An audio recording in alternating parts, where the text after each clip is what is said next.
Hey everybody, what's up? I'm Fergie and I'm back to bring you another Bravo and Adobe XD tutorial. For this video, we are going to create a clone of your favorite food delivery app. I'll show you how to use some of the new features from Bravo 3.0, including OAuth 2, location and payments. I already have the design ready, so we're going to run through those all-important Bravo tags to make a working e-commerce experience. Then we'll view it in the Bravo Vision app to test it out. This is part 1 where I'm going over just the design, so be sure to check part 2 if you're interested in the data binding and API connections from Xano. Okay, let's get started. So the first and most important thing you need to know is about Bravo tags. Without the Bravo tags, our designs aren't going to function and work like a real life app as we expect them to. So once you've logged into your Bravo dashboard, just click Bravo tags list over here on the left hand menu. And that will take you to this Notion page where you can find the Bravo tags for absolutely everything.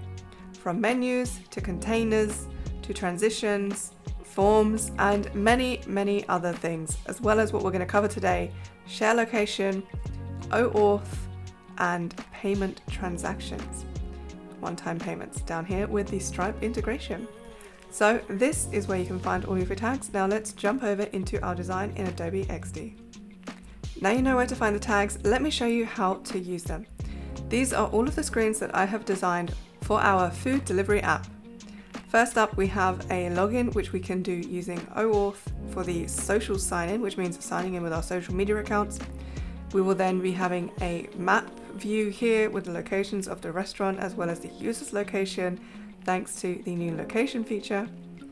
We'll then be showing the user the restaurants near them. They can dive into a restaurant, check out the menu. Once they find the meal that they want, they can purchase it and check out. So first things first, let's see how to create this login page. So as you know, Bravo tags have to be displayed within these square brackets. Right, and this artboard here, we know this is my login screen, has the tag here that we need so that Bravo knows this is the login screen, and it is just simply page login. Because we want to use OAuth, we have some tags on our buttons here as well. So as you can see, we just have an image in the background here. We then have a bit of a panel design, and we have our buttons here so that they can sign in with their social accounts or continue without an account if perhaps they are just browsing. So first up, we have our Facebook button here, and our Bravo tag for this is action login Facebook. So again, inside of our square brackets, that's the most important thing, and in between each word here we have the colon, so action colon login colon Facebook.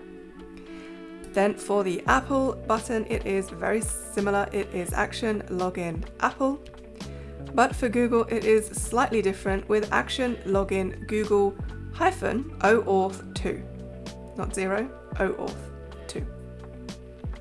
So once you have the tags on your buttons, these will all work once you run it in Bravo Vision and have set up OAuth in the background.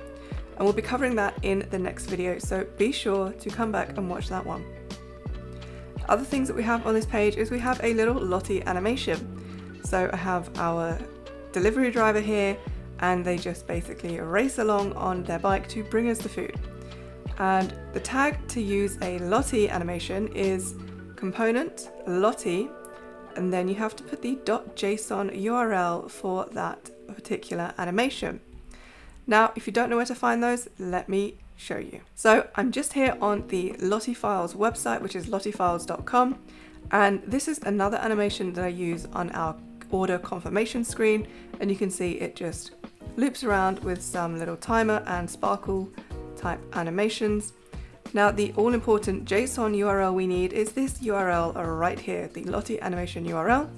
So we can simply just copy this and paste it back into our Bravo tag in our XD document.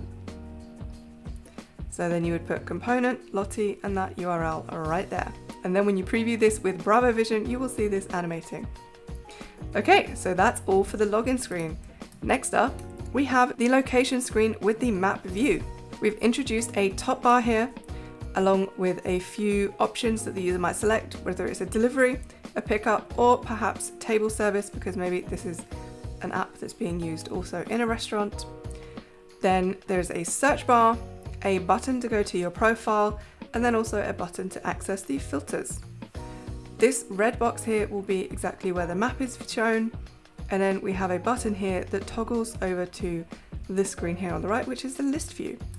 And you'll see the list view has a button to go back to the map view, so it just gives our users the option. Alright, let's go through the Bravo tags. First up, we have our container top bar. Now there are different types of top bar, so be sure to use whichever one suits you. There are top bars that remain in position at all times, and those that show and hide on scroll. And it's all detailed in that master tag list, so just have a look at the one that you want and make sure you put in the right tag here. Then we have our list button, and you'll notice that this just has the Bravo tag of a layer. This means that it's going to be in a fixed position or a sticky position. So this button will always be here no matter what's behind it. And then we have our map, which is just a container. However, the really important part to get the map to display and be interactive is this rectangle here that you can see I've just shaded in red for demo purposes, has the tag component map interactive. So with these two tags here, container and then component map interactive, we will have a map. In my top bar, we also have that Lottie animation again. So you can see here we have component, Lottie, and then the .json URL. Next screen. This is our restaurant list view. So in the next video, when I show you how we can pull the data from a live Xano API, this will be actually populated with live data. We're not having to create and input that data here in our design file. It's all going to do it for us automatically. So what we have here is basically this skeleton template. So we have the same top bar here. We've just copied and pasted that over. And then we have a space here so that a user could slide and select between different cuisine types. So this is what we want to be, a horizontal slider. And the tag for that is container slider horizontal. And now inside that, you notice two things, quite important. A rectangle to set the area of this container, as well as the contents that will be repeated. So I've just named it slide 1, and then this will be the information repeated based on what we populate it with from the API. Next, we have our restaurant card here. This is our template tile view, card view for each restaurant that will be displayed in the list. And this is simply a container. And inside of here, you can see I have all of those details. And last but not least, we have our button to go back to the map view. And you guessed it, this is also a layer because we want this to stick and be fixed in this position. Next screen, we have our restaurant menu view. This screen is where we will be displaying the restaurant menus. So we'll have a enticing and eye-catching and mouth-watering image here.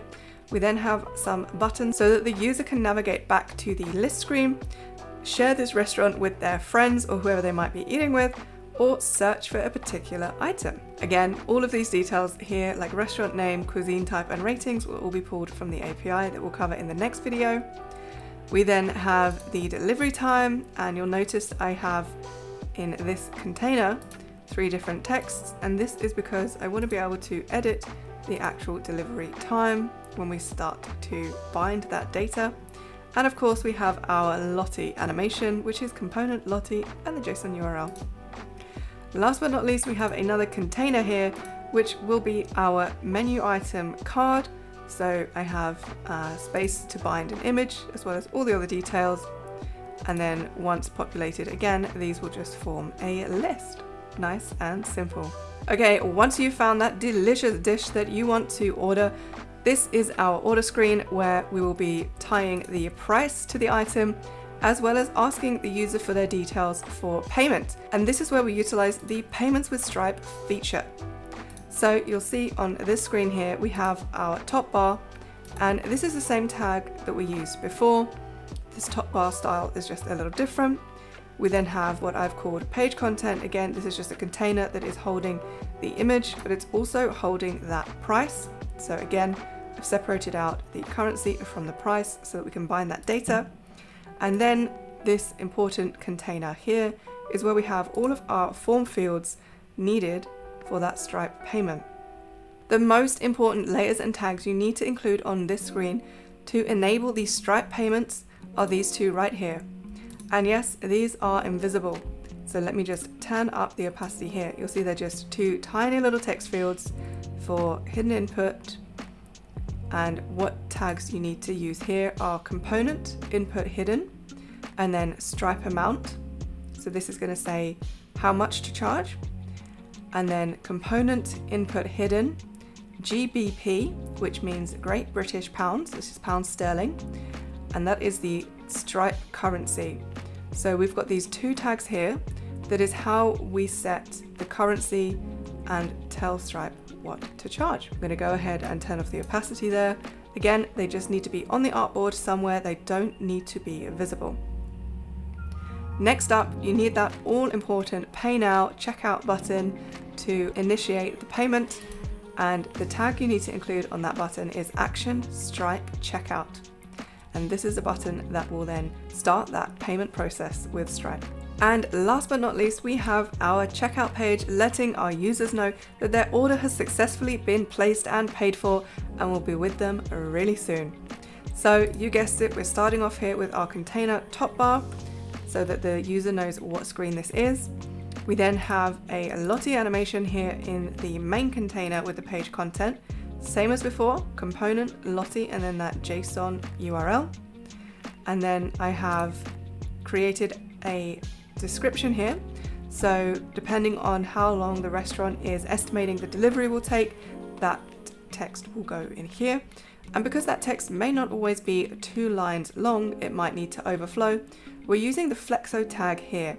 And this just means that our text can overflow onto 3 or 4 lines when really required. And then of course we have our layer here for our sticky fixed position back button that will take our users back to view all of the restaurants in the list view. So there you go, that is our screens all designed and with all of the required Bravo tags. The next thing we need to do is go into prototype mode and make sure that we set that home screen so that Bravo knows what screen needs to be loaded first. Now, when you have a login page here, as we do, that will always automatically be loaded first if it exists within the project. But we need to set the home page so that this screen knows where to send our users once the authentication with social media has been successful. Then you'll see it's a case of just wiring up all of the different buttons that you may have. So our list view button goes to our list view, our map button goes to our map view, our restaurant card here goes into the restaurant menu view screen. If we select a menu item, that will go into our checkout screen here. And then once the Pay Now button has been selected, this screen will automatically load in. And once checkout has been successful, our little success checkout screen here will automatically load, and we'll set that when we bind the data. So the last thing for us to do now is go into our plugins panel, open the Bravo Studio plugin, and create or update our app. So I'm just going to click this button now, and it's going to update our Bravo project, ready for the next stage, which is binding the data.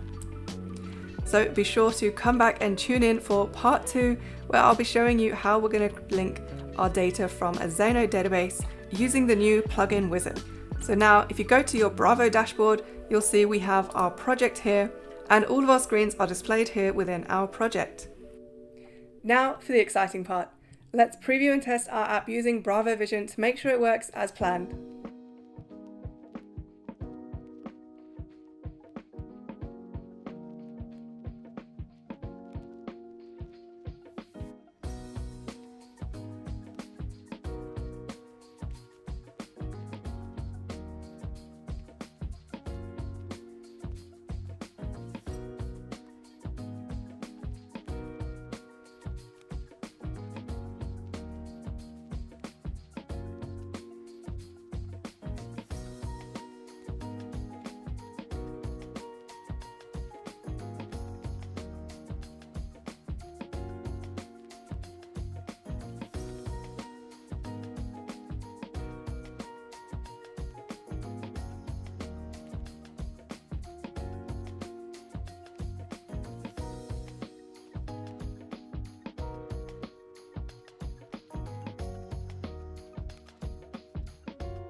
Bravissimo!